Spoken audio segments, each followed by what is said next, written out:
আশা করি সবার রাতের খাওয়া দাওয়া কমপ্লিট। আজ আমি রাতে বানিয়েছিলাম ডিনারের জন্য এগ তড়কা। তো প্রথমে তো মশলাগুলো বেটে বুটে নিয়ে পেঁয়াজ আদা রসুন লঙ্কা টমেটো সব একসঙ্গে বেটে নিয়ে আমি কষিয়ে টষিয়ে নিয়ে তারপরে তড়কা মশলা এবং তড়কা মশলার মধ্যে আরও কিছু মশলা একসাথে করে প্যাকেটটাতে রেখে দিয়েছিলাম, যাতে আমার এক হাতে ফোন ধরে কাজতো যাতে অসুবিধা না হয়।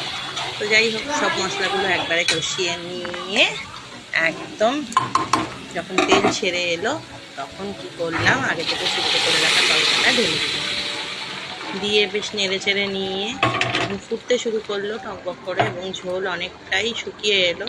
তখন আগে থেকে ডিমের ভুজিটা বানিয়ে রেখেছিলাম যে সেটা দিয়ে দিলাম, দিয়ে নেড়ে চেড়ে নিয়ে একদম দেখো ঠান্ডা হলে আরেকটু জমাটি বেঁধে যাবে। একদম রেডি হয়ে গেছিলো একদম এগ তড়কা।